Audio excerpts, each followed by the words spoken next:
안녕하세요. 오늘 우리는 우리 주변에 만연한 가짜뉴스의 실상과 그로 인해 울고 웃는 사람들의 이야기를 들어보고자 합니다.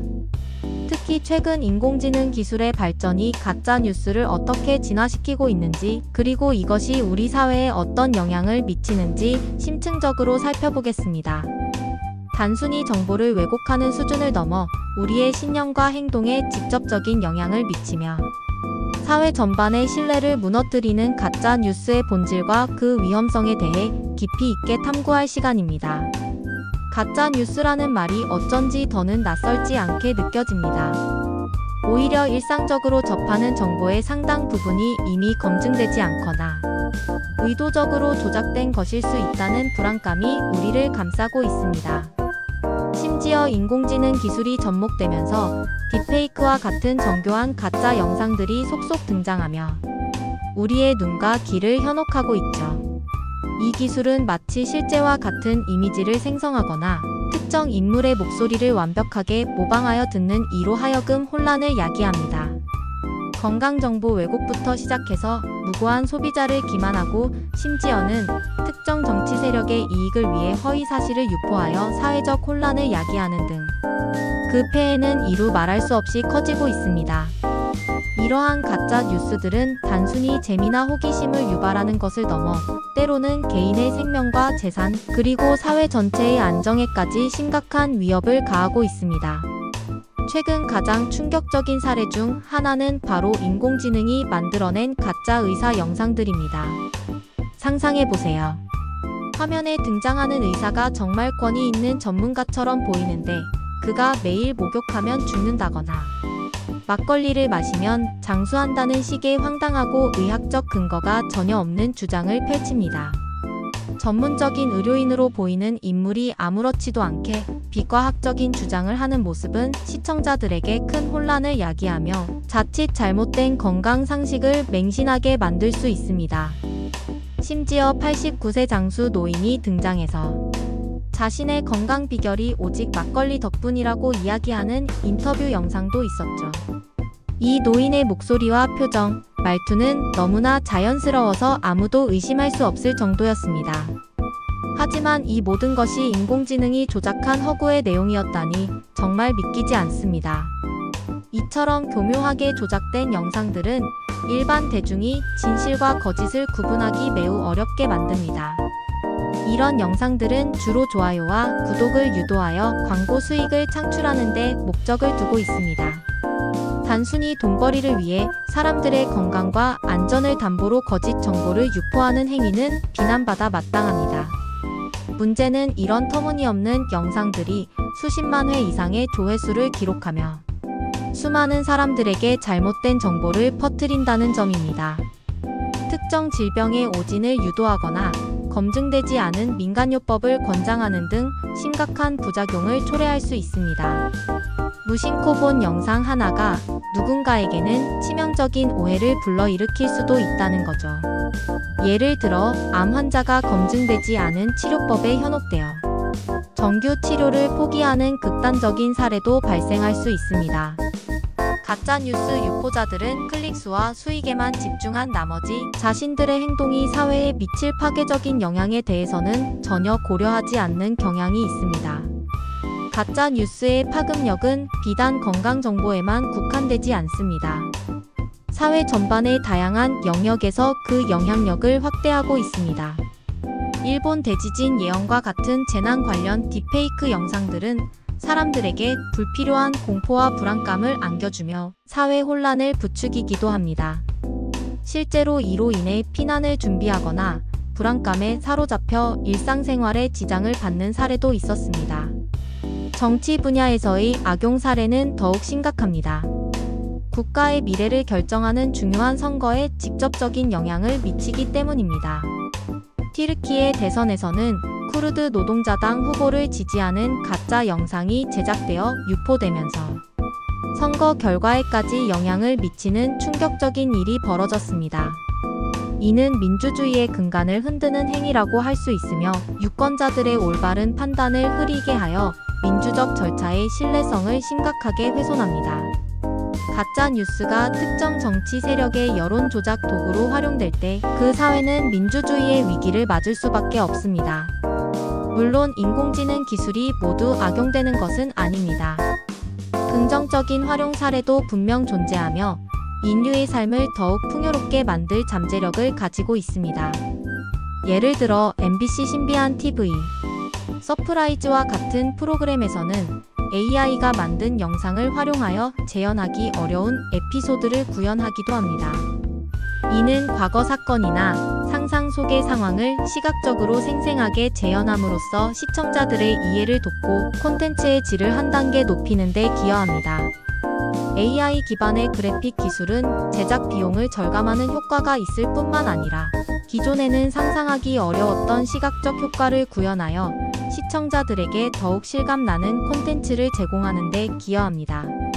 하지만 이 과정에서 전통적인 영상 제작 분야의 일자리 감소에 대한 우려가 제기되는 등 또 다른 사회적 과제 또한 안고 있습니다. 기술 발전의 긍정적 측면과 부정적 측면을 동시에 고려하며 균형 있는 접근이 필요합니다. 이 외에도 경복궁 침수 영상이나 고양이가 능숙하게 수영하는 영상 등 인공지능이 만들어낸 가짜 영상들은 우리 일상 곳곳에 스며들어 있습니다.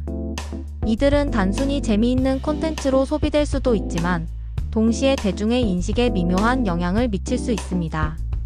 예를 들어 과거에는 쉽게 상상할 수 없었던 극적인 장면들이 너무나 쉽게 생성되고 유통되면서 사람들은 현실과 가상의 경계를 흐리게 인지하게 될 위험이 있습니다. 심지어 장래 정보나 사후 처리와 관련된 불확실한 정보를 제공하는 유튜브 채널들도 생겨나면서 중요한 순간에 잘못된 선택을 할 위험을 높이고 있습니다. 이러한 정보들은 대체로 감정적으로 취약한 상황에 있는 사람들을 겨냥하며 검증되지 않은 절차나 비용을 요구하는 등 2차 피해로 이어질 가능성이 큽니다. 우리는 이처럼 다양한 형태로 진화하고 있는 가짜 뉴스에 대해 지속적으로 경각심을 가져야 합니다. 이러한 가짜 뉴스의 확산을 막기 위해서는 우리 모두의 노력이 절실합니다. 정부, 기업, 시민사회, 그리고 개개인의 협력이 필요합니다. 가장 중요한 것은 바로 AI 리터러시 캠페인입니다. 단순히 인공지능의 기술적 원리를 이해하는 것을 넘어 인공지능이 생성한 콘텐츠의 특성과 그로 인해 발생할 수 있는 사회적, 윤리적 문제들을 이해하고 비판적으로 접근하는 능력을 의미합니다. 인공지능과 딥페이크 영상의 남용이 보이스피싱, 연애 빙자, 사기 등 다양한 범죄로 이어질 수 있다는 경각심을 가지고 국가와 기업 차원에서 적극적인 교육과 홍보가 이루어져야 합니다. 학교 교육 과정에 AI 리터러시를 포함시키고 미디어 교육을 강화하며 노년층을 위한 맞춤형 정보 교육 프로그램을 확대해야 합니다. 어린 학생들부터 노년층에 이르기까지 모든 세대가 가짜 정보에 대한 분별력을 키울 수 있도록 지원해야 합니다. 이는 단순히 지식을 전달하는 것을 넘어 실제 상황에서 정보를 분석하고 판단하는 능력을 길러주는 것을 목표로 합니다. 기술적인 솔루션 또한 중요합니다. 아무리 개개인의 노력이 중요하다고 해도 급증하는 가짜 뉴스에 일일이 대응하기에는 한계가 있기 때문입니다. 가짜 정보를 판별하고 진실을 확인할 수 있는 기술이 지속적으로 개발되어야 합니다. 예를 들어 딥페이크 탐지 기술, 블록체인 기반의 콘텐츠 진위 확인 시스템, 그리고 AI 기반의 팩트체킹 플랫폼 등이 그 예시입니다. 유럽연합은 이미 생성형 AI 콘텐츠에 워터마크를 넣는 것을 의무화하는 법안을 통과시켰고 미국에서도 유사한 행정명령이 시행되고 있습니다. 이러한 워터마크 기술은 콘텐츠가 AI에 의해 생성되었음을 명확히 표시하여 소비자가 정보의 성격을 쉽게 파악하고 비판적으로 수용할 수 있도록 돕습니다. 이러한 기술적 장치들이 널리 적용된다면 가짜 뉴스를 걸러내는 데 큰 도움이 될 것입니다. 또한 소셜미디어 플랫폼들도 가짜 뉴스 유통을 막기 위한 자체적인 알고리즘과 정책을 강화해야 합니다. 하지만 무엇보다 중요한 것은 우리 개개인의 비판적 사고 능력입니다. 우리는 무분별하게 쏟아지는 정보의 홍수 속에서 어떤 정보가 진실인지, 어떤 정보가 거짓인지를 스스로 의심하고 검증하는 습관을 들여야 합니다. 낚시성 제목이나 자극적인 내용에 현혹되지 않고 정보의 출처를 확인하고 여러 경로를 통해 사실관계를 교차 확인하는 노력이 필요합니다. 예를 들어 특정 주장이 담긴 뉴스를 접했을 때 해당 뉴스를 보도한 언론사의 신뢰도, 기사에 인용된 전문가의 전문성, 그리고 다른 신뢰할 만한 언론사에서도 동일한 내용이 보도되었는지 등을 확인하는 것이 중요합니다. 조금이라도 의심스러운 정보는 섣불리 믿거나 공유하지 않아야 합니다. 잘못된 정보를 공유하는 것 자체가 가짜 뉴스 확산에 일조하는 행위가 될 수 있기 때문입니다. 우리는 스스로 미디어의 소비자이자 동시에 책임감 있는 정보의 유통자가 되어야 합니다. 국내 언론사들 또한 가짜 뉴스 문제의 심각성을 인식하고 있으며 이에 대한 대응 노력을 강화하고 있습니다.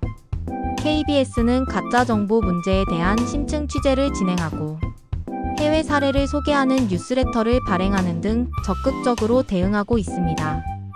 이러한 심층 보도는 일반 대중에게 가짜 뉴스의 위험성을 알리고 올바른 정보 소비 습관을 형성하는 데 기여합니다. YTN은 딥페이크 기술의 악용 우려와 이것이 선거에 미치는 영향에 대해 전문가 인터뷰를 통해 심도 깊은 보도를 이어가고 있습니다. 전문가들의 의견을 통해 기술의 양면성을 조명하고 사회적 논의를 이끌어내는 데 중요한 역할을 하고 있습니다. 언론의 이러한 지속적인 노력은 가짜 뉴스에 대한 사회 전반의 경각심을 높이고 궁극적으로는 건강한 정보 생태계를 조성하는 데 필수적입니다. 또한 팩트체크 전문 기관과의 협력을 통해 정보의 신뢰도를 높이는 노력이 더욱 확산되어야 할 것입니다. 가짜 뉴스는 더 이상 단순한 해프닝이 아닙니다. 우리의 건강을 위협하고 사회적 불신을 조장하며 심지어는 민주주의의 근간을 흔들 수 있는 심각한 사회 문제입니다. 가짜 뉴스를 통해 누군가는 순간의 이익을 얻으려 하지만 그로 인해 수많은 사람들이 혼란과 피해를 겪으며 울고 웃습니다. 진실이 왜곡되고 객관적인 사실이 사라지는 사회는 결국 모두에게 해가 될 뿐입니다. 우리는 가짜 뉴스에 맞서기 위해 끊임없이 노력해야 하며 이는 결코 개인의 몫만이 아닙니다. 사회 구성원 모두의 책임입니다. 오늘 우리가 나눈 이야기들이 가짜 뉴스에 대한 인식을 높이고 더 나아가 우리가 현명하게 정보를 소비하며 올바른 판단을 내리는 데 도움이 되기를 바랍니다. 진실이 존중받는 사회, 가짜 뉴스가 설 자리가 없는 사회를 만들기 위해 우리 모두의 지속적인 관심과 노력이 필요합니다. 우리의 작은 관심과 행동 하나하나가 모여 더 큰 변화를 만들 수 있습니다. 정보의 홍수 속에서 진실을 분별하고 신뢰할 수 있는 정보를 공유하며 비판적 사고를 잃지 않는 것이 바로 우리가 가짜 뉴스 시대에 살아남는 방법이자 더 나은 사회를 만들어가는 길임을 기억해야 합니다. 다음 시간에도 유익한 정보로 찾아뵙겠습니다. 감사합니다.